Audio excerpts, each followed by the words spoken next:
चलिए सवाल किए हैं। पहला सवाल कौन किए किए काय गो आया? हाँ, इसका आंसर हाँ 12 गो नहीं है। चलिए अब ध्यान से देखते हैं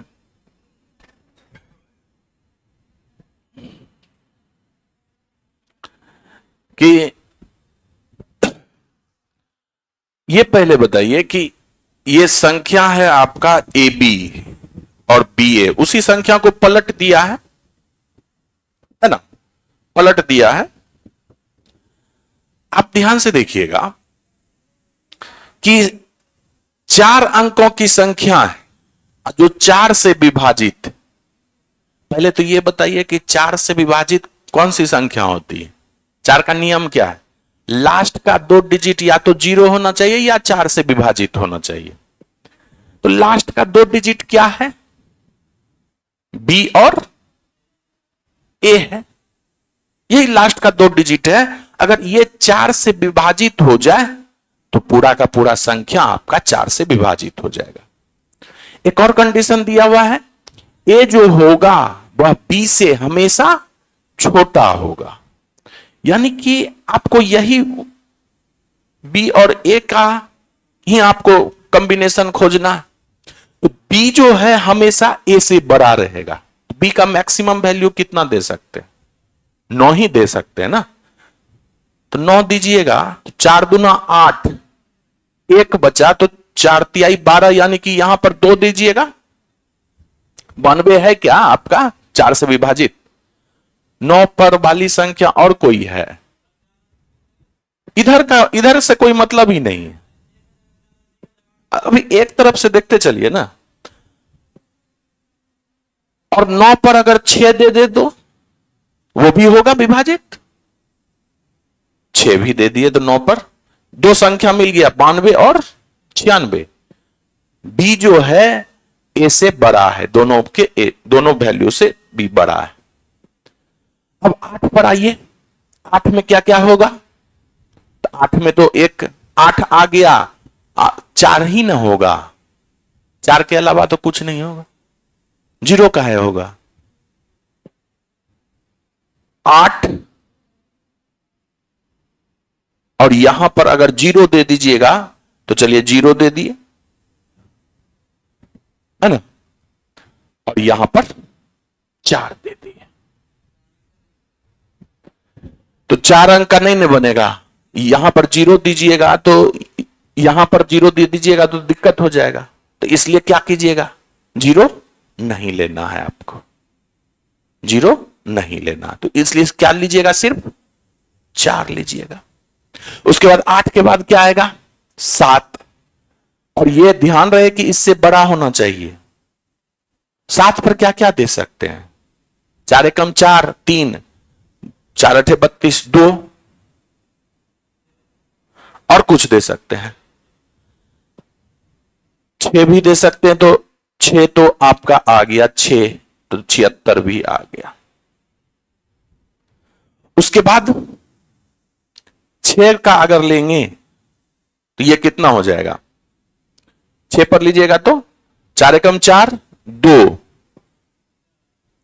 4 दीजिएगा, है ना।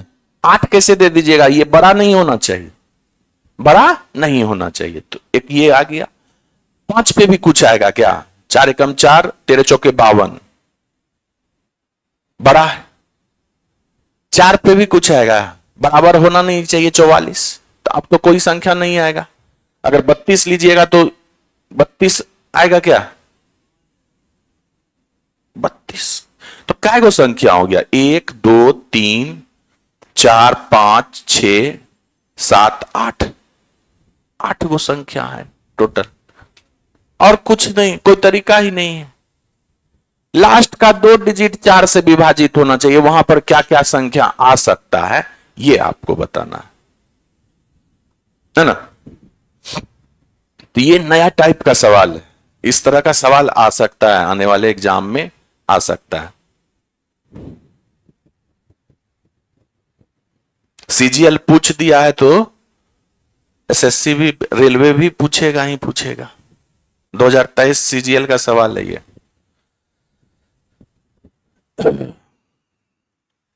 आगे बढ़ा जाए, चलिए नेक्स्ट। अब बताइए, दो संख्याओं का एलसीएम 120 है, एलसीएम आपका 120 है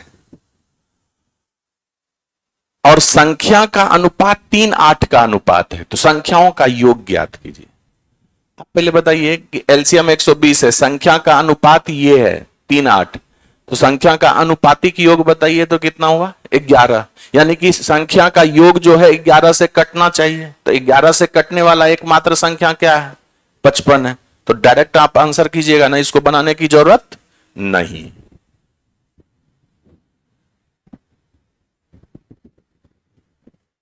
ये देखिएगा, कहता है कि यदि चीनी के मूल्य में 20% का वृद्धि हो जाती है और कोई व्यक्ति अपने खर्च में केवल 8% का ही वृद्धि करना चाहता है,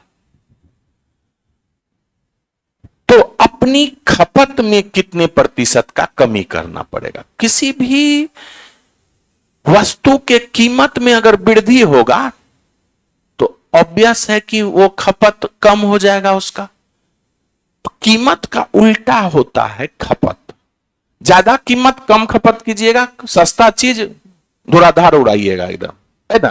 तो आप बताइए कि मान लीजिए कि शुरुआत में आपका जो है 100 रुपया खर्च करते हैं, इसमें कुछ चीनी खरीदते, मूल्य में वृद्धि हो गया, अब वही चीनी आप 20% से बढ़ गया तो 120 रुपया। आप सोचिएगा क्या हम 120 रुपया हम खर्च ना कर सकते, हम ज्यादा से ज्यादा अपने खर्च को 8% ही वृद्धि कर सकते, तो 100 को 8% से बढ़ा दीजिए तो कितना हो गया। मूल्य तो है एक्चुअल में 120, लेकिन वह खर्च करने के लिए तैयार है 108। खर्च का उल्टा खपत, यानी कि 120 को कहां लेके चले जाइएगा 108 के पास, तो 120 को 108 बनाइएगा तो कितना से कम करना पड़ेगा। ये 12 से कमी क्या चीज का आया, खपत में कमी आया, तो 12 का कमी टोटल 120 में अगुना 100, 0 से 0, 12 से 12, 10%। 2-3 बार शायद ये सवाल डाटा चेंज करके आ चुका है आपके टेस्ट में, क्या कि हमको पता चल जाता है।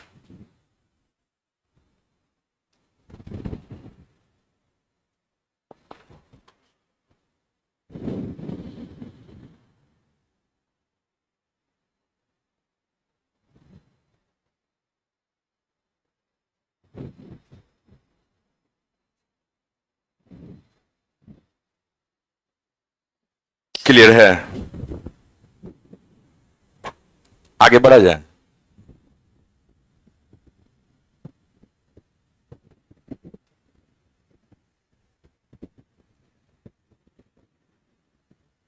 इसका कोई की है, अब ध्यान से देखिएगा, ए की आय बी की तुलना में 60% कम है। 60% का मतलब क्या होता है, फ्रैक्शन वैल्यू 20 तिहाई 60, 20 पंचे 100, किसकी तुलना में, बी की तुलना में, यानी कि 5 जो है बी का आय है, इससे 3 कम ए का आय। तो आय का बात किया ना, ये ए है ये बी है, आय का बात किया तो इसका अनुपात जो है आपका कितना है, 2 और 5 का है, यहां तक कोई दिक्कत नहीं। अब क्या कहता है कि ए का व्यय बी के व्यय से के 60% के बराबर है, ना बड़ा है ना कम है ना ज्यादा है, बराबर है, तो 60% का वैल्यू होता है 3/5, यानी कि किसके बराबर है, बी के व्यय के, सॉरी बी के व्यय के 60% के बराबर है कौन, ए का व्यय। तो यानी कि बी का व्यय अगर 5 है तो 5 का 60% कितना होता है? 3 होता है। यानी कि ए और बी के व्यय का जो अनुपात होगा, यहां पर व्यय का अनुपात जो होगा वह आपका हो जाएगा 3 और 5 हो जाएगा कि नहीं? कहता है कि यदि ए की आय बी के व्यय का 70% है, यानी कि अगर बी का व्यय जो है, बी का व्यय जो है अगर 100 है तो ए का आय कितना होना चाहिए? कितना होना चाहिए? 70 होना चाहिए। यानी कि ए का आय और बी के व्यय में अनुपात देखा जाए तो 7:10 का अनुपात है। ए का आय अब बी का व्यय, इसका अनुपात देखा जाए तो 7:10 है। आप यहां से देखिएगा ए का आय बी का व्यय 2:5 के अनुपात में है। तो इस 2:5 के अनुपात को आप क्या कीजिएगा? 7:10 में चेंज कीजिएगा। तो किसी अनुपात को किसी खास अनुपात में चेंज करने के लिए क्या करते हैं? पहले एक एक का अनुपात बनाते हैं, अब फिर जितना अनुपात में करना है उससे गुना करते हैं। तो आप बताइए 2 और 5 को आपस में बराबर कीजिएगा, तो इसमें 5 से गुना और इसमें 2 से गुना, ये एक एक का अनुपात हो गया। अब ए का आय को कितना करना है? 7 करना है, 7 से गुना, और बी का व्यय कितना करना है? 10, तो इसमें 10 से गुना। आप बताइए फाइनली इसमें कितना से गुना किए? तो इसमें भी 20 से गुना करना पड़ेगा। ये देखिएगा 60 हो गया है ना। इसमें कितना से गुना किए? 35 से, तो इसमें भी 35 से गुना करना पड़ेगा। तो ये हो गया 25 25, 5 तिहाई 15, 2 17, 175। तो ए और बी के बचत का अनुपात क्या है? आप बताइए। ये 35 दूना 70, 70 का आय 60 रुपया खर्च कर दिया, बचत कितना हुआ? 10 का बचत हो गया। आप बताइए यहां पर 20 पंचे 100, 175 में से 100 खर्च कर दिया, कितना बचाया? 75 बचाया। तो आप बताइए ना, अनुपात सबसे छोटे रूप में 5 दूना 10, 15 पच्चे 75, 2 15 का अनुपात है। ऑप्शन नंबर डी आपका सही। सिर्फ अनुपात का खेल है और कुछ नहीं है। अनुपात करते गए हैं और कुछ नया नहीं किए।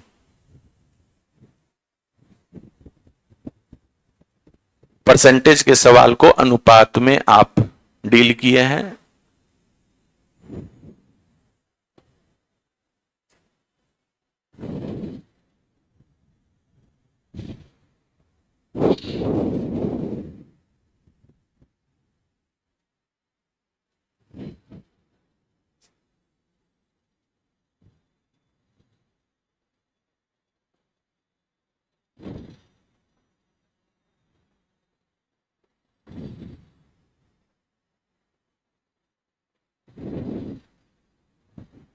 आगे बढ़ा जाए।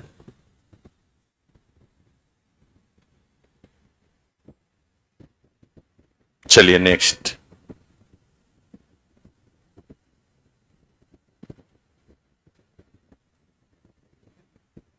बताइए दो उम्मीदवार के बीच में एक चुनाव में, दो उम्मीदवार के बीच में एक चुनाव हुआ, ठीक है, और एक उम्मीदवार जिसे डाले गए मत का 64% मिला, यानी कि एक को 64% मिला और वह 252 मत से बहुमत निर्वाचित होता है, यानी कि जिसको 64% मिला वो जीत गया। तो हारने वाले को कितना मिला होगा? 36। तो यानी कि दोनों के बीच में प्रतिशत का डिफरेंस कितना? 28% का। 28% का वैल्यू कितना दिया हुआ है? यानी कि 1% का वैल्यू कितना हुआ? तो डाले गए मत की कुल संख्या 100%, तो 900 आ गया। टोटल वोट 900 डाला गया।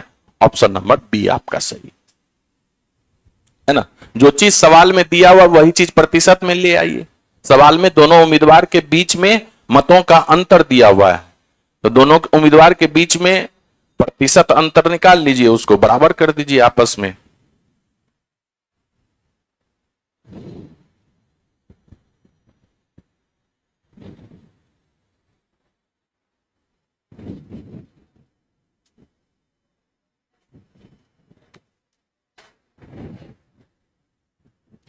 चलिए नेक्स्ट।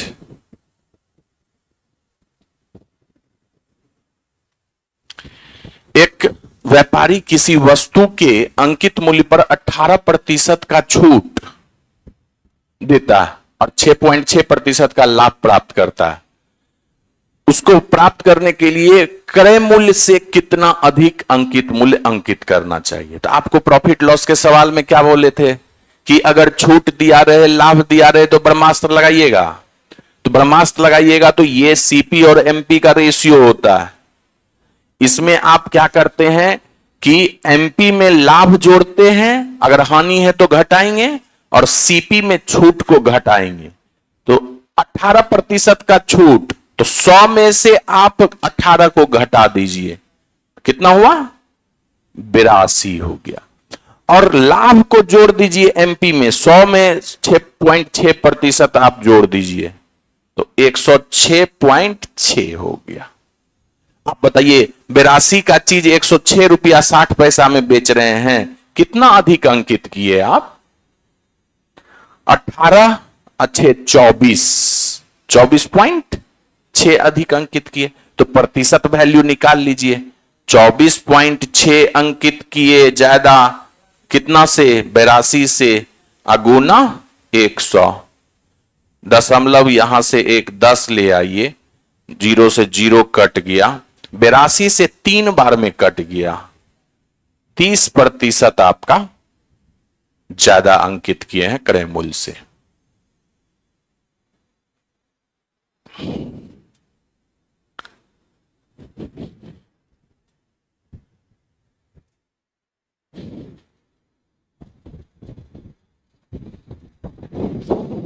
चलिए नेक्स्ट।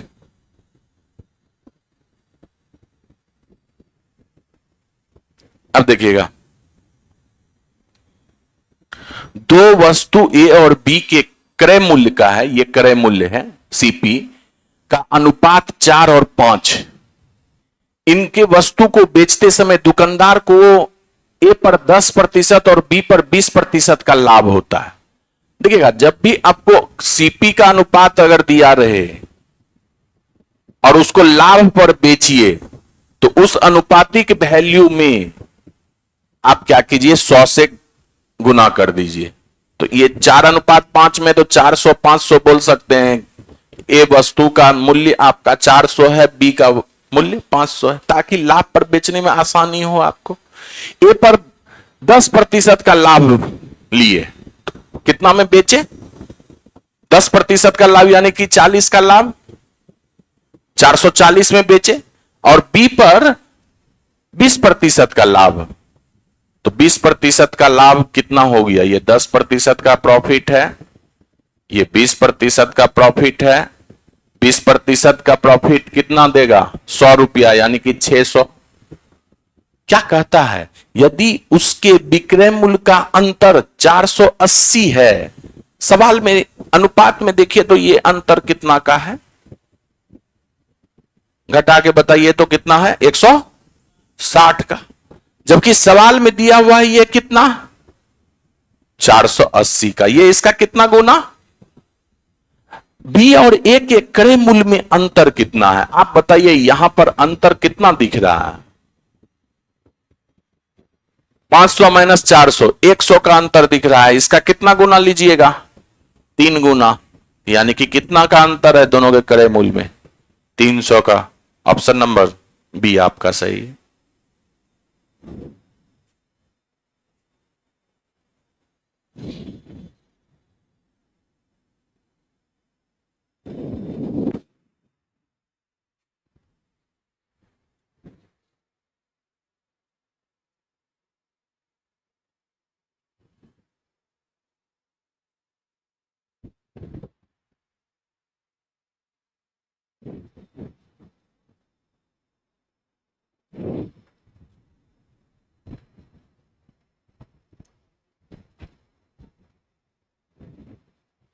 चलिए नेक्स्ट।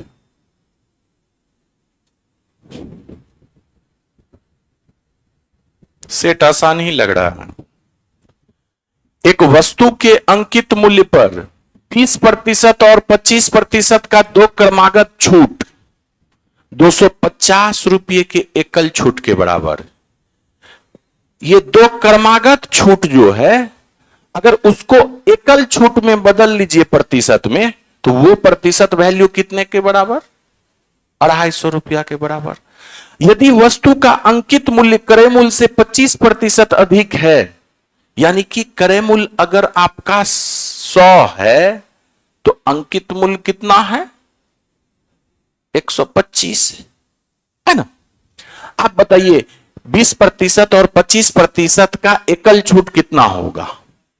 20 + 25 माइनस 20 गुने 25 बटे में 100 है ना।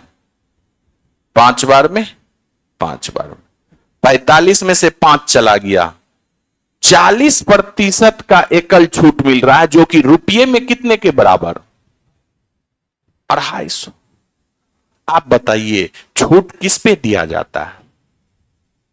अंकित मूल्य पर दिया जाता है, क्रय मूल्य पर नहीं। तो यहां 100% का जो वैल्यू होगा वह आपका अंकित मूल्य होगा। तो अंकित मूल्य होगा तो आप बताइए, यहां से ये 0 0 काट दिए।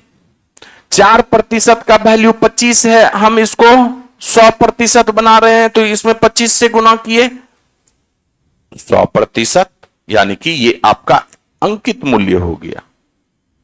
तो इधर भी 25 से गुना कर दीजिए, ये कितना हो जाएगा?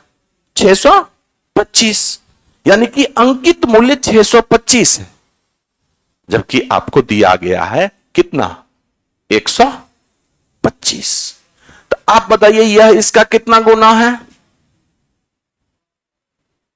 5 गुना। आपसे क्या पूछा है? वस्तु का क्रय मूल्य सीपी 100 माने हैं, तो 5 गुना कर दीजिए 500। ऑप्शन नंबर डी आपका सही है ना।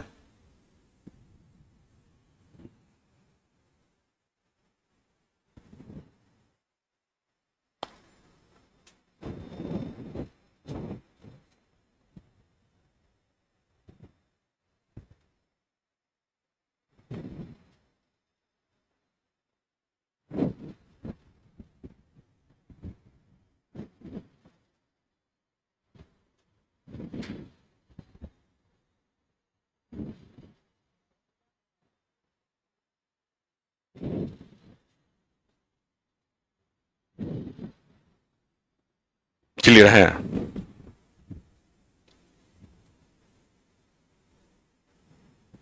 चलिए नेक्स्ट।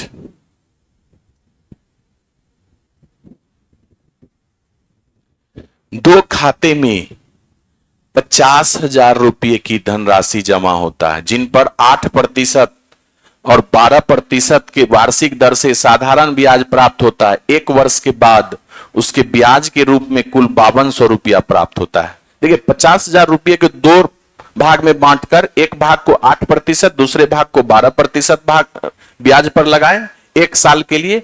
एक साल के बाद टोटल 50,000 पे 5200 रुपया साधारण ब्याज प्राप्त होता है। आपसे पूछा क्या है? 12% की दर पर। कल भी तो यह सवाल हुआ था। कल था ना, डाटा खाली चेंज था। वहां पर 3 साल का था, यहां पर 1 साल का है। तो कल आपको क्या एक्स्ट्रा वाला बताए थे, आज एलिगेशन बता दें? एलिगेशन पे बता देते हैं। चलिए आप बताइए, ये 50,000 रुपये की राशि पर 5200 रुपया एसआई प्राप्त होता है एक साल में, तो दर बराबर कुल दर कितना उसको प्राप्त हुआ? दर बराबर क्या होता है? ब्याज गुने 100, ब्याज गुने 100 बटे में मूलधन। मूलधन है 50,000 अगुना समय 1 साल। 20202020, यानी कि आपका ये हो गया 5 एकम 5, 5 चौके 20, 10.4%। एलिगेशन लगा दीजिए। पहला भाग पर आप कितना प्रतिशत लगाते हैं? 8%। दूसरा भाग पर आप कितना लगाते हैं? 12%। और ओवरऑल सब पर कितना मिला? 10.4। ये जो आप निकालिएगा ये किस चीज का रेशियो निकलेगा? मूलधन के रिस्पेक्ट में निकाला जाता है दर, तो मूलधन का रेशियो निकलेगा, है ना।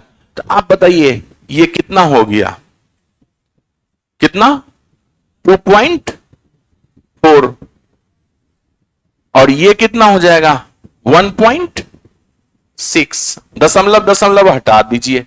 4 छाक के 24, नहीं और भी कटेगा, 8 से सीधे कटा दीजिए। 8 तिहाई 24, 8 दूना 16।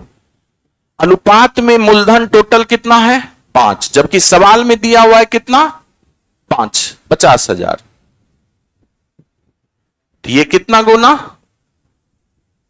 10,000 गुना, है ना। तो आप बताइए, आपसे पूछा क्या है? 12%, तो 2 का वैल्यू कितना हो जाएगा? 20,000। 8 तिहाई 24, 8 दूना,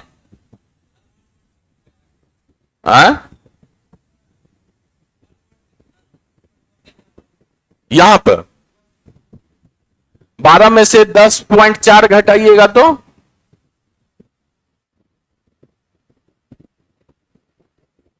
ये कितना हो जाएगा? 1.6। उल्टा कैसे हम घटा दिए जी? 2.4। तो 8 दूना 16, 8 तिहाई 24। 5 का वैल्यू इतना, तो 3 का वैल्यू 10,000, यानी कि 30,000 आंसर आया ना, ऑप्शन नंबर ए। तो इस तरह से भी बनाइएगा तो आसान ही लगेगा, ऐसा कुछ दिक्कत है नहीं।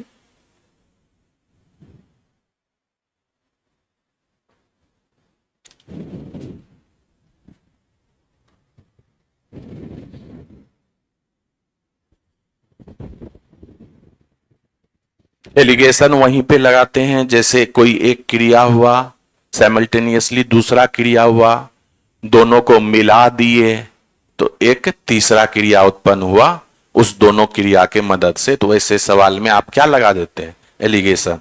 और एलिगेशन एक चैप्टर ही नहीं, एक कॉन्सेप्ट भी है जो कि भारी से भारी सवाल को बहुत आसान बना देता है।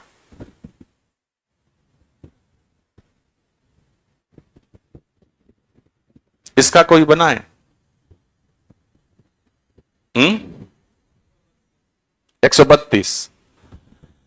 चलिए ध्यान से देखिएगा। ब्याज की गणना वार्षिक और अर्धवार्षिक चक्रवृद्धि आधार पर किया जाता है। एक बार वार्षिक किया जाता है और एक बार अर्धवार्षिक किया जाता है। अर्धवार्षिक करने पर क्या होता है? दर आधा हो जाता है, समय दोगुना हो जाता है।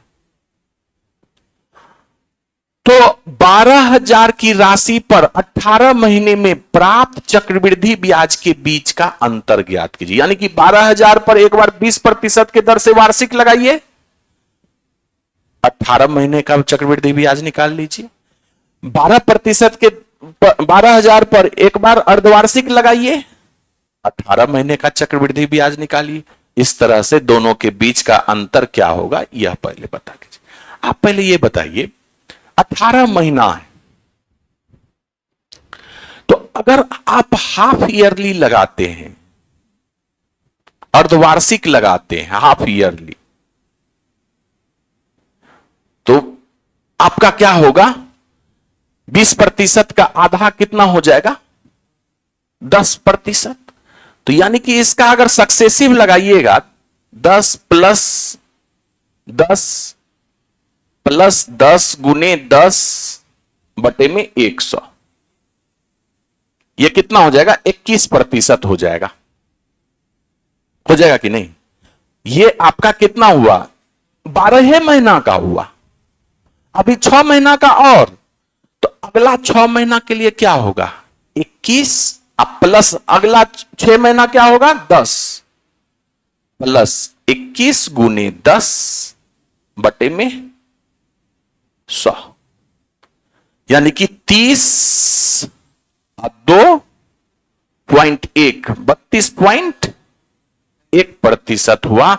जब आप हाफ ईयरली लगाते हैं तो टोटल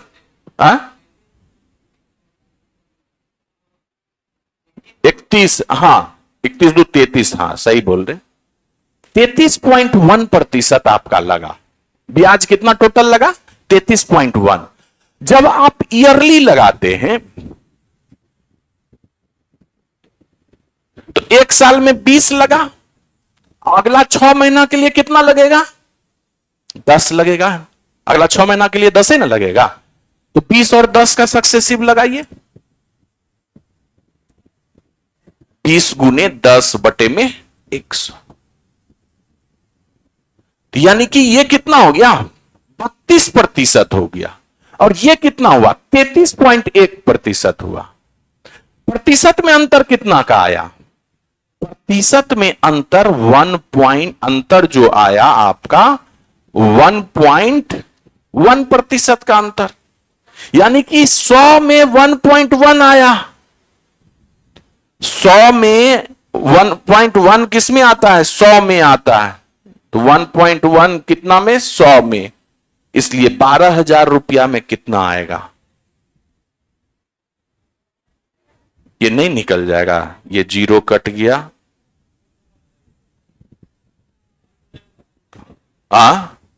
ये कितना हो जाएगा? 32, 1.1% कितना हो जाएगा इसका?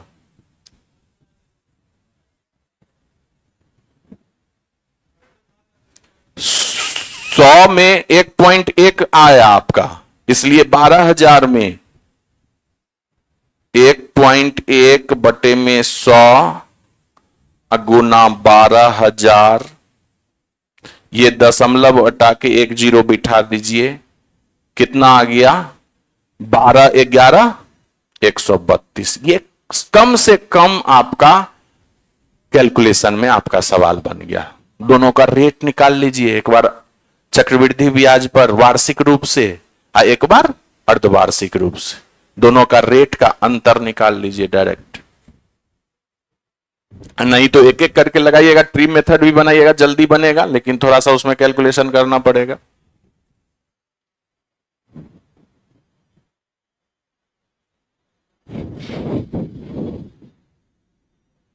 अब इसी सब का सही अप्रोच पता नहीं रहता है स्टूडेंट को, तो कहेगा स्टूडेंट क्या कि लेंदी है सवाल, जबकि एक्चुअल में ये लेंदी नहीं हुआ। अब इतना भी नहीं कीजिएगा तो क्या चाहिए आपको? हलवा पूरी। सही तरीका तो पता होना चाहिए।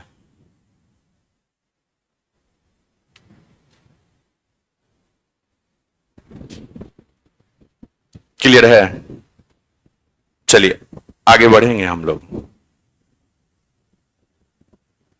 आज काफी स्लो हैं क्या हम लोग? एक समानुपात में पहला, दूसरा और चौथा पद क्रमशः 51, 68 और 108 है। ये पहला पद है, ये दूसरा पद है, ये चौथा पद है। समानुपात में क्या होता है? दोनों अनुपात आपस में बराबर। किसका किसका अनुपात? पहला पद का अनुपात और दूसरा पद का अनुपात। तीसरा पद का अनुपात मान लीजिए x है और चौथा पद है आपका 108। ये आपस में अगर समानुपात है तो बराबर होगा, तीसरा पद x नहीं निकल जाएगा। 17 तिया 51, 17 चौके 68, 4 दूना 8, 27 तिया 81 आ जाएगा, है ना? ऑप्शन नंबर डी आपका सही, 81।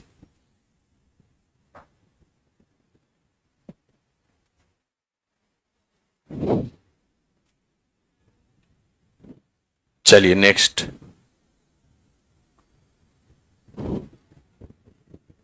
80 रुपया प्रति किलोग्राम और 50 रुपया प्रति किलोग्राम की गेहूं को 1, 2, 3 के अनुपात में तीसरी किस्म के गेहूं के साथ मिलाया जाता है। यहां पर 3 किस्म का गेहूं है, तीनों किस्म के गेहूं को 1, 2, 3 के अनुपात में मिलाया जाता है। और पहले 2 किस्म के गेहूं का आपको रेट दिया हुआ है। 80 रुपया प्रति किलोग्राम है पहले किस्म का गेहूं, और दूसरे किस्म का गेहूं का रेट है 50 रुपया प्रति किलोग्राम। यदि पूरे मिश्रण का मूल्य जो है प्रति किलोग्राम 75 रुपया है, तो तीसरे किस्म के गेहूं प्रति किलोग्राम कितना है? ये एक तरह से औसत का सवाल हुआ। आप बताइए, रेट 80 है, संख्या कितना है? 1 है, तो टोटल मूल्य कितना हो गया? 80 गुना 1। 80 किलोग्राम वाला 1 केजी आप मिला रहे हैं, 50 किलोग्राम वाला 2 केजी मिला रहे हैं, तो कितना हो जाएगा? 50 गुना 2। और तीसरे किस्म का हमको पता नहीं है, x मान लिए और 3 केजी मिला दिए, तो ये कितना हो गया? 3x हो गया। बटे में टोटल आपका कितना केजी है? 3 2 5 1 6। ये बराबर है कितना के? सारा मिश्रण को मिला दीजिएगा तो 75 के बराबर। यहां से x का वैल्यू नहीं निकल जाएगा? निकल जाएगा ना? तो ये कितना हो गया? 80 180 प्लस 3x बराबर 6 पंचे 30, 7 6 के 42, 3 45। 450 में से 180 घट गया तो कितना हो जाएगा? 270। 3 से काट दीजिए 90 बार में, x बराबर 90 हुआ। ऑप्शन नंबर डी आपका सही।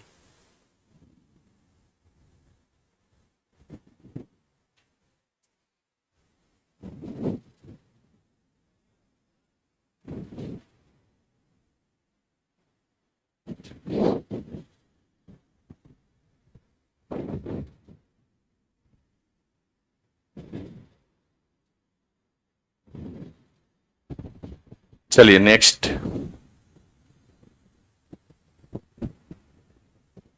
5 पुरुष का औसत वजन 3 केजी कम हो जाता है। कब कम होता है? जब उसमें से 150 केजी वजन वाले एक व्यक्ति की जगह दूसरा आ जाता है। देखिए, एक व्यक्ति गया, दूसरा आ गया, तो व्यक्ति की संख्या वही रहा, लेकिन एक व्यक्ति के जाने के बाद उसके औसत वजन में कमी आ गया। यानी कि जाने वाला जो व्यक्ति था वो ज्यादा वेट रखता होगा आने वाले व्यक्ति से। तो आपसे पूछा है नए व्यक्ति का वजन ज्ञात कीजिए, तो आप बताइए कि नए व्यक्ति का वजन तो जरूर 150 केजी वाले से कम ही होगा, तभी ना औसत कम हो गया। कितना कम होगा यह देखिए, कितना से औसत कम हो रहा है? 3 से। टोटल कितना में? 5 पुरुष में, तो ये कितना हो गया? 135 केजी हो गया ना?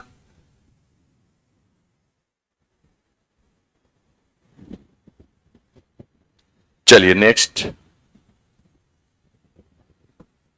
50 विद्यार्थी के कक्षा में 40% लड़की है, यानी कि इसका 40% कितना हो गया जी? लड़की की संख्या अगर आप मान लिए 50 का 40% 20 ही ना, तो लड़का कितना रहा होगा? 30 रहा होगा। पूरी कक्षा के औसत अंक 64.4 है और लड़कों का औसत अंक जो है 62 है।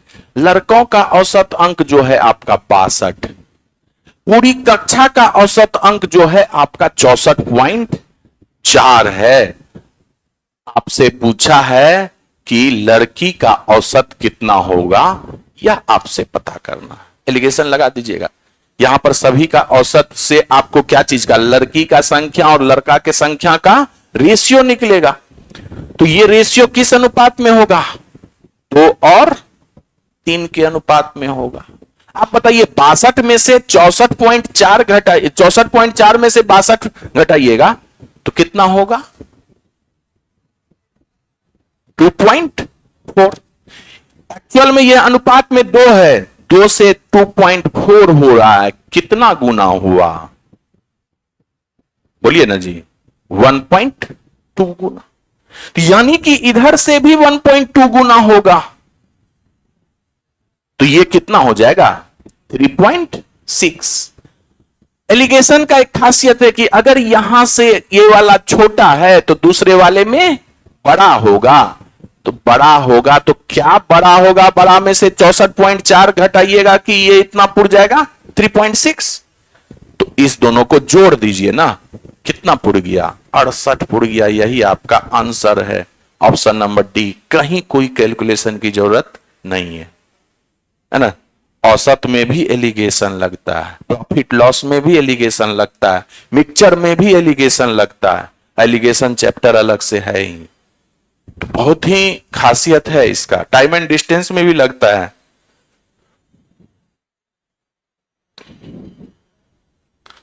तो इस पे थोड़ा सा वर्क कीजिएगा, ये सब अप्रोच अगर रहेगा तो आप ज्यादा स्कोर कर सकते हैं एग्जामिनेशन हॉल में। आप बताइए, एक कार्य करने के लिए एबीसी के क्षमता का अनुपात 7:3:5 है। एबीसी का क्षमता जो है 7, 3 और 5 है ना। कैपेसिटी कहने का मतलब क्या हुआ, ए का अगर एक दिन में 7 काम करता है, बी जो है एक दिन में 3 काम करता है, और सी जो है एक दिन में 5 काम करता है। एक साथ काम करते हुए 21 दिन में उस काम को पूरा कर सकते हैं। यानी कि तीनों को एक साथ मिलाया जाए तो कितना काम होगा एक दिन में? 7, 3, 10, 5, 15। और इस 15 हर एक रोज 15 काम करेगा, टोटल कितना दिन तक? 21 दिन तक। तो टोटल वर्क निकल गया, कुल इफिशियंसी गुना समय, है ना। यहां से निकाल लीजिए तो ये कितना हो गया? 15 एकम 15, बाकी एक 15 दूना 30, एक 31, 315 वर्क है। आप बताइए 15 दिन के लिए ए और सी ने एक साथ काम किया। 15 दिन तक कौन काम किया? ए और सी, अपने अपने इफिशियंसी से। ए एक दिन में 7 काम करेगा, सी एक दिन में 5 काम करेगा, तो एक दिन में दोनों मिलकर कितना काम करेगा? 12। और इस तरह से कितना दिन काम किया? 15 दिन। तो 12 गुना 15, तो ये कितना हो जाएगा? 12 पंचे 60, 180। अब शेष काम बी कितने दिन में करेगा, यही आपसे पूछा है। तो शेष काम कितना बच जाएगा? 315 में से 80 घटा दीजिए, 5, 3, 2 में से गया 1, 135। यानी कि इसको समय कितना लगेगा? 135 में भाग दे दीजिए बी के इफिशियंसी 3 से। 3 चौके 12, 3 पचे 15, 45 दिन में यह शेष काम पूरा करेगा, है ना।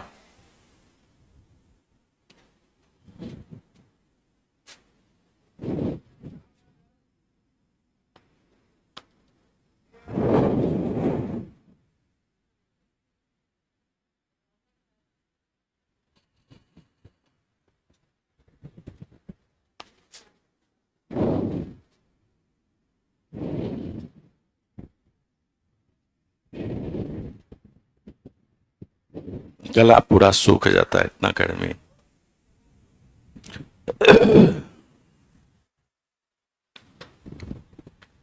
चलिए नेक्स्ट करते हैं। ए और बी, हाँ ये सवाल कोई किए हैं? नहीं किए? किए? 24 दिन। चलिए देखते हैं। देखिएगा, ए और बी एक साथ काम करते हुए किसी कार्य को डी दिन में कर सकते हैं, ठीक है। ए अकेला उस कार्य को करने में 8 + डी दिन लेता है। यानी कि ए + बी अगर डी दिन में करता है तो उससे 8 दिन ज्यादा ए लेता है अकेले काम करने में। बी जो है अगर ए + बी डी दिन में करता है तो उससे 18 दिन ज्यादा लेता है बी अकेले काम करने में। तो जब भी ज्यादा का दिया रहे, ए कितना दिन करता है ज्यादा? ए कितना दिन ज्यादा लेता है? 8 दिन। अब बी कितना दिन ज्यादा? अगर ए और बी अलग अलग ज्यादा दिन ले रहा है ए + बी से, तो आपका एक फार्मूला होता है ए + बी को लगा समय डी निकालने का। √अंडर ए को कितना ज्यादा समय लग रहा है? 8। बी को कितना ज्यादा लग रहा है समय? 18। 18 × 44, यानी कि डी का वैल्यू कितना आ गया? 12। आप बताइए ए और बी को एक साथ मिलकर काम करने में कितना दिन लगता है? 12 दिन। अगर हम आपसे पूछें कि ए को अकेला कितना दिन लगेगा? 8 ज्यादा लगेगा, तो 12, 8, 20। बी को अकेला कितना दिन लगेगा?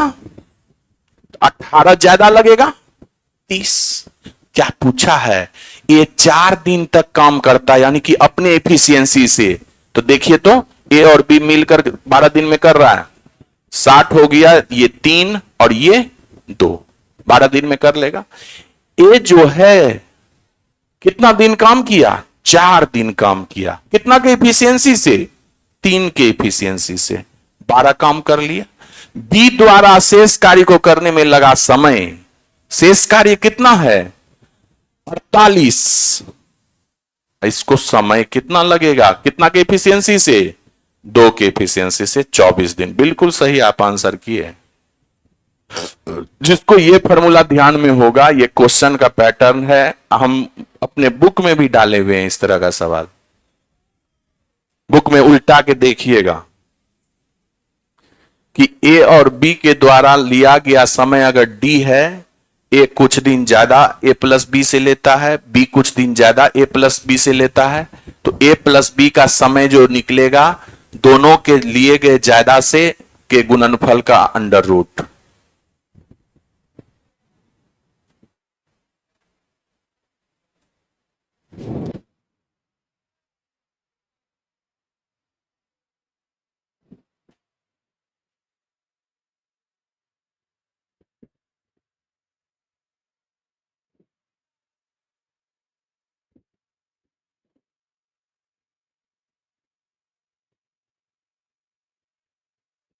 चलिए नेक्स्ट, ये फॉर्मूला बहुत इंपॉर्टेंट है, याद रखिएगा।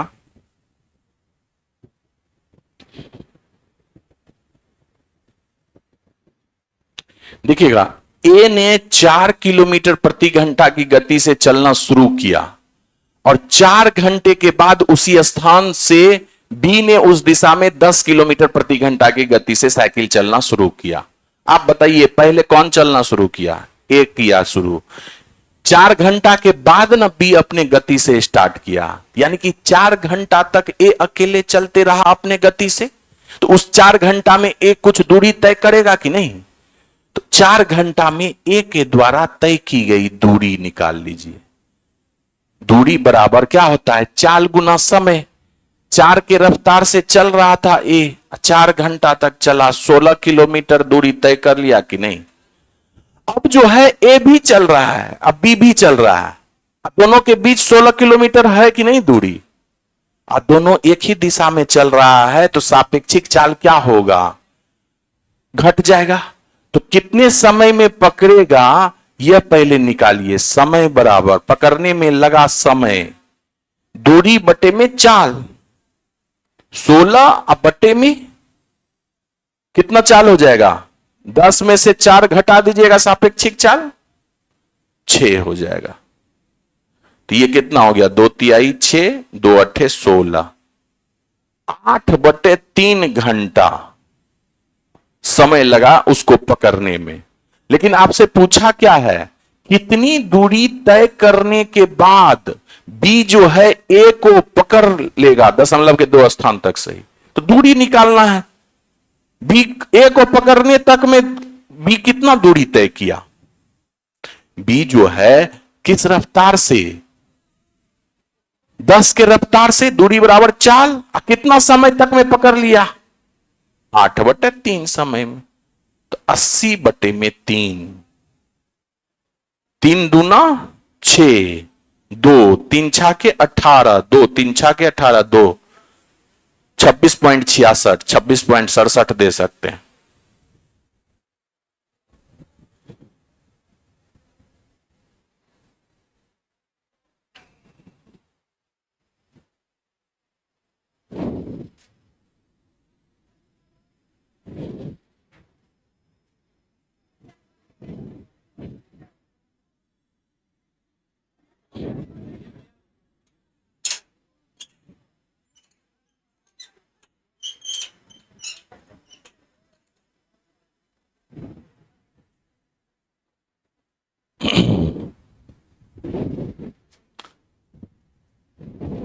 चलिए नेक्स्ट,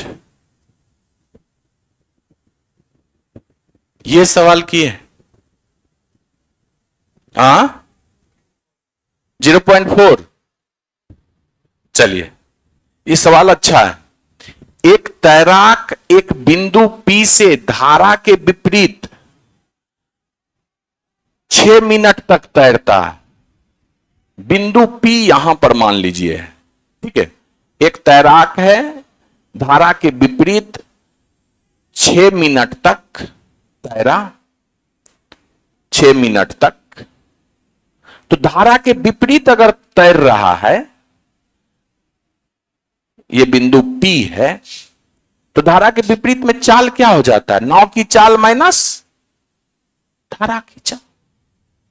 यानी कि ये 6 मिनट में यहां से यहां तक कितना दूरी तय कर लिया? दूरी बराबर क्या होता है? चाल गुने समय। यानी कि x माइनस वाई, 6 मिनट है तो इसको सेकंड में चेंज कर दीजिए, 360 सेकंड। इतना ही दूरी तय किया ना। कहता है कि और फिर अगले 6 मिनट में धारा के साथ तैरता है। अरे इधर जा रहे थे तो धारा के विपरीत, इधर चलेंगे तब ना आप धारा के साथ चलिएगा। तो यहां से यहां अब आ गए, ठीक है। अगले 6 मिनट में किस चाल से? धारा की चाल से, धारा के साथ जो चाल होगा उस चाल से। कितना मिनट में? तो ये किसी बिंदु Q पर पहुंच गया, ये Q पर पहुंच गया। यदि P और Q के बीच की दूरी 120 मीटर है, P और Q के बीच की दूरी 120 मीटर है, तो धारा की चाल यानी कि Y का वैल्यू आपसे पूछा। आप बताइए, यह दूरी जो तय किया 6 मिनट में, टोटल दूरी यहां से यहां तक कितना दूरी होगा? दूरी बराबर चाल गुने समय होता है ना। तो आप बताइए कि दूरी जो तय होगा यहां से यहां तक का दूरी कितना है? x minus Y, x minus Y गुने 360 प्लस ये कितना? 120। यही टोटल दूरी न तय करेगा। दूरी बराबर क्या होता है? चाल गुने समय। तो ये भी तो आप बोल सकते हैं इस दूरी को x प्लस वाई के चाल से धारा के साथ चलिएगा।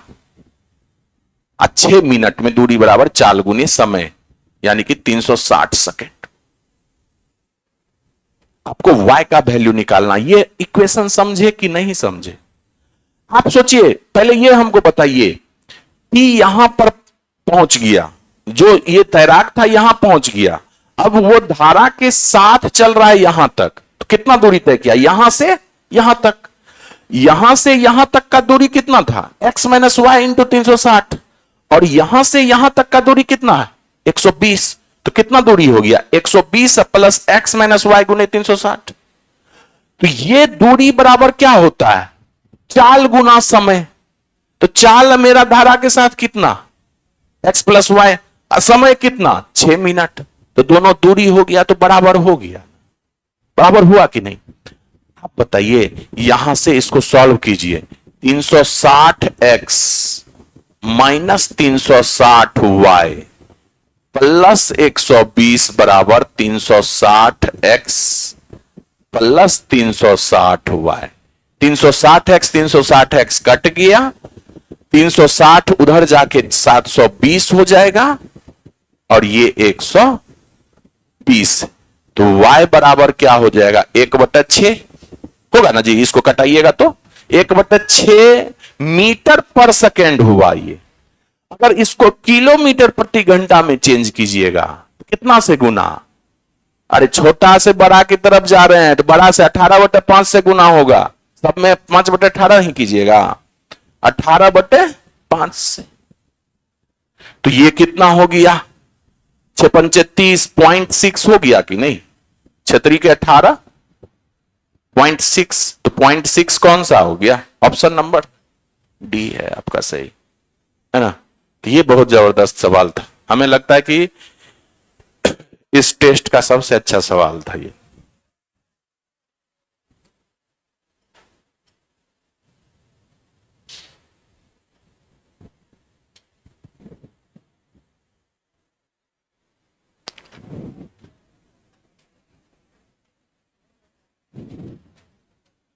सारा सवाल एक बार फिर से जो भी अटके हैं रूम पर जाके तुरंत जाके एकदम लगा लीजिएगा खाना वाना खाने के बाद। नींद लगाने लगेगा, नींदे भाग जाएगा। लेकिन जो भी हो, नींद आए कि कुछ भी आए, नींद सो के ही एक नींद लेके उठिएगा तो इसको सबसे पहले इसी को बनाइएगा। उस दिन का काम उसी दिन फिनिश कीजिए, तब सही रहता है। नहीं तो दूसरे दिन पर टालते जाइएगा तो फिर बोझ बढ़ते चला जाएगा। x plus Y plus Z बराबर 10 दिया हुआ है। x plus Y plus Z, X Y plus Y Z plus Z X बराबर 15। तो आपसे इसका वैल्यू पूछा है।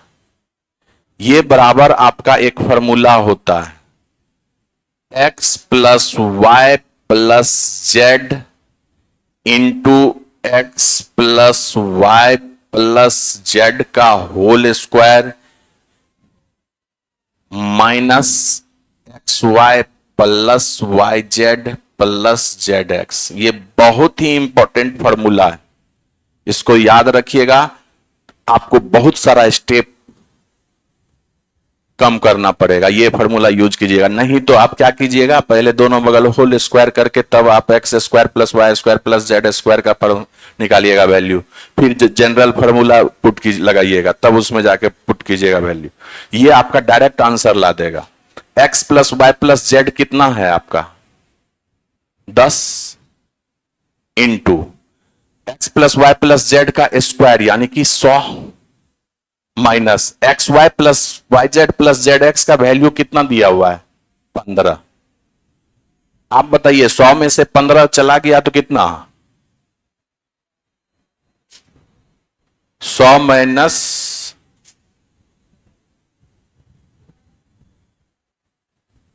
एक minute, X plus Y plus Z X plus Y plus Z का होल स्क्वायर, ये 15 है,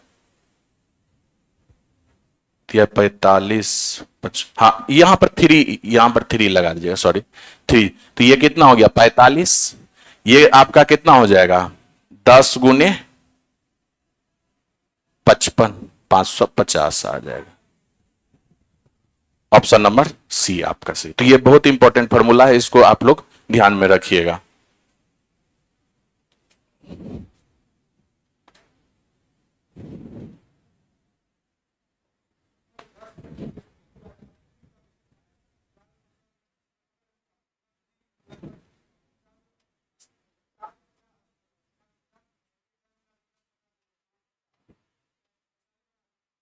क्या कोई दिक्कत नहीं, वैसे ही बना लीजिए।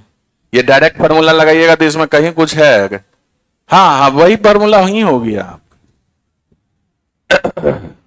चलिए नेक्स्ट करेंगे।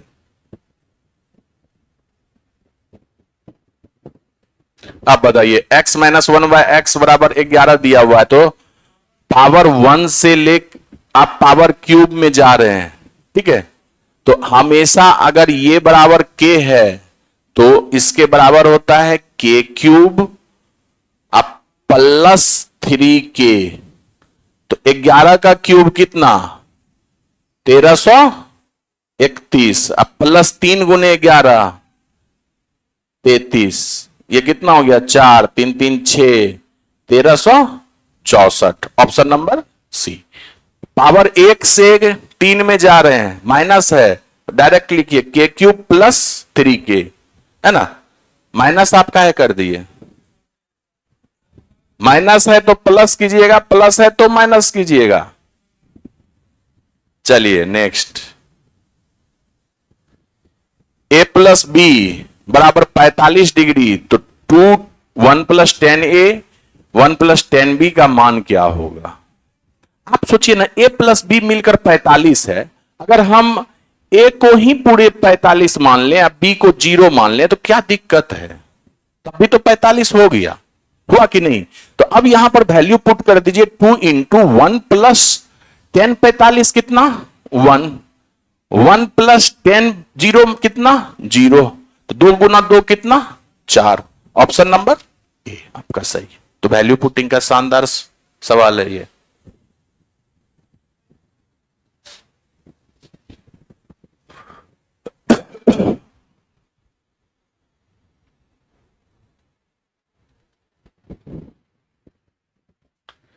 चलिए नेक्स्ट। 18 मीटर और 30.5 मीटर ऊंचाई वाले दो खंभे के शीर्ष एक तार से जुड़े हुए हैं। यदि तार की क्षैतिज से 30 डिग्री का कोण बनाता है तो तार की लंबाई ज्ञात कीजिए। आप ध्यान से देखिएगा, एक खंभा है 18 मीटर का और एक दूसरा खंभा जो है वह आपका 30.5 मीटर का, ये 18 मीटर का है। ठीक है, अगर यहां से आप ध्यान से देखिएगा, अगर इसको मिलाते हैं आप तो यहां से यहां तक ये कितना रहेगा 18 ही रहेगा। और ये क्षैतिज है आपका, कितना डिग्री का कोण बना रहा है 30 डिग्री का कोण बना रहा है। आप हमें ये बताइए, ये पूरा का पूरा 30.5 है तो ये कितना हो गया 12.5। आप बताइए हमें कि अगर आपका ये 90 डिग्री है, ये 30 डिग्री है, तो आपका क्या होता है, ये 1 होता है और ये 2 होता है, ये √3 होता है। तो आप बताइए 1 यूनिट का वैल्यू कितना 12.5 यानी कि 12.5 गुना है। आपसे क्या पूछा है तार की लंबाई, तार की लंबाई तो यही है, तो 2 यूनिट का वैल्यू कितना हो जाएगा 12.5 गुना यानी कि 25 हो गया। Option number B. तो 80% सवाल जो है आपका रेशियो से बन जाता है आपका हाइट एंड डिस्टेंस में।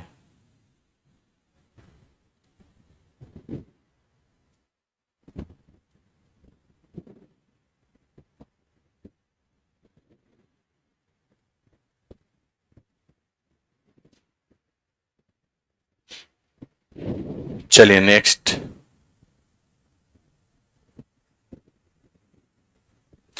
एबीसीडी एक चतुर्भुज है जिसकी भुजा AB एक वृत्त का व्यास है।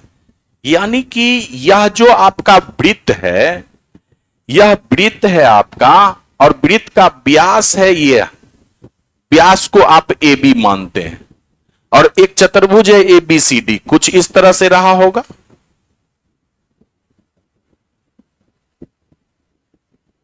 ये ABCD, ठीक है, वह बिंदु ABCD से गुजरता है, यानी कि ये वृत्त जो है बिंदु ABCD से गुजर रहा है।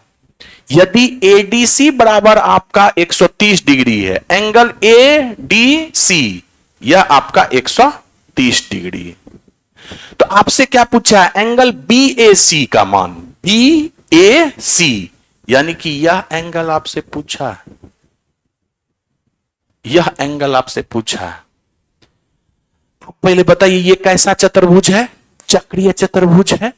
चक्रीय चतुर्भुज में विकर्णतः कोणों का योग कितना होता है 180 डिग्री। अगर ये 130 है तो यह कितना डिग्री होगा 50 डिग्री, बोलिए ना।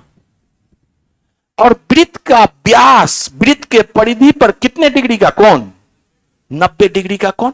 तो ये तो AB जो है वृत्त का व्यासहीन है। अब परिधि पर कहां पर ये कोण बना रहा है, यहां पर कितना डिग्री का कोण 90। अब त्रिभुज ABC में देखिए तीनों कोणों का योग 180 होता है, तो 90 प्लस 50 140, तो ये कोण कितना हो गया 40 डिग्री। यही आपका आंसर है, ऑप्शन नंबर ए है ना।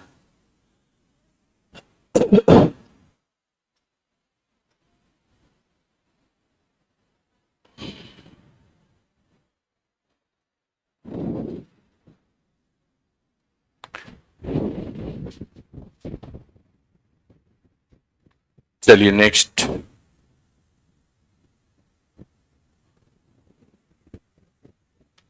अब ध्यान से देखिएगा कि त्रिभुज ABC में C जो है आपका 90 डिग्री है, तो C को 90 डिग्री बनाइए। यह C आपका 90 डिग्री है, AC जो है 5 किलोमीटर है, चलिए किलोमीटर ही सही, 5 है। और BC जो है यानी कि ये B है, ये 12 है। ठीक है, A का कौन समद्विभाजक B से D पर मिलता है? A का एक कौन समद्विभाजक? A का कौन समद्विभाजक कोण इस कोण को दो बराबर भाग में बांट रहा है? यह D पर मिलता है। तो आपसे क्या पूछा? ये AD की लंबाई ज्ञात कीजिए। आप हमें ये पहले बताइए कि ये 5 है, ये 12 है, ये 90 डिग्री है, तो यह कितना हो जाएगा? 13। एंगल बाइसेक्टर थ्योरम से क्या कहता है कि जो एंगल बाइसेक्टर कर रहा है तो इसके इधर वाला भुजा और इसके इधर वाला भुजा का रेशियो यानी कि 5/13 एंगल बाइसेक्टर थ्योरम से इधर वाला भुजा का रेशियो और इधर वाला भुजा का रेशियो बराबर होता है। इस भुजा से आपका ये सटा हुआ है, अगर हम इसको x मानेंगे तो यह कितना हो जाएगा? 12 - x हो जाएगा, है ना? तो आप बताइए कि यह कितना हो जाएगा? x/12 - x। तो आप बताइए ना, यहां से ये कितना x का वैल्यू निकल के आ जाएगा? ये कितना हो जाएगा? 12 × 5 = 60 - 5x बराबर 13x। तो आप बताइए ना, ये 18x बराबर 60 आ गया। 18x बराबर 60 आ गया। 18x बराबर 60। तो ये आपका छतरी के 18 10। x का वैल्यू कितना आ गया? 10/3। लेकिन x का वैल्यू आपसे नहीं पूछा है, आपसे पूछा है AD का वैल्यू पूछा है। तो आप ध्यान से देखिएगा, तो ये भी तो ACD जो है आपका राइट एंगल ट्रायंगल है कि नहीं? ये लंब हो गया, ये आधार हो गया, तो ये कर्ण नहीं हो जाएगा। तो त्रिभुज ACD भी जो होगा आपका समकोण त्रिभुज होगा। और समकोण त्रिभुज में कर्ण AD का लंबाई क्या होगा? √5 का स्क्वायर अब प्लस x²। x का वैल्यू कितना निकला? 10/3 यानी कि 10/3 का स्क्वायर। ये आप बताइएगा कितना हो गया? 25 प्लस 100/3 175/3 है।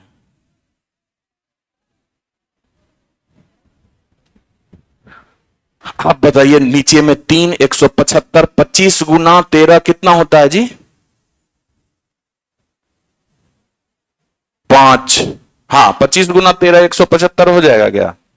25 × 3 = 75। हाँ 3। हाँ 9 हो जाएगा। सही सही में ये तो 9 है।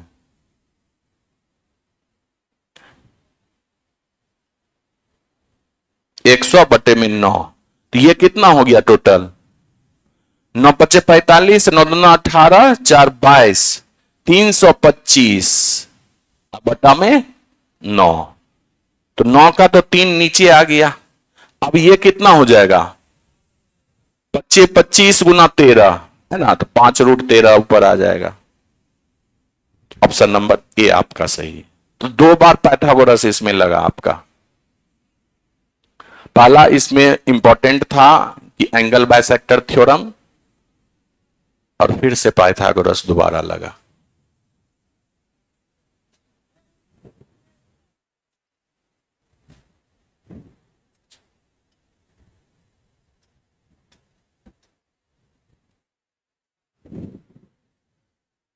क्लियर है? नोट कर लिए?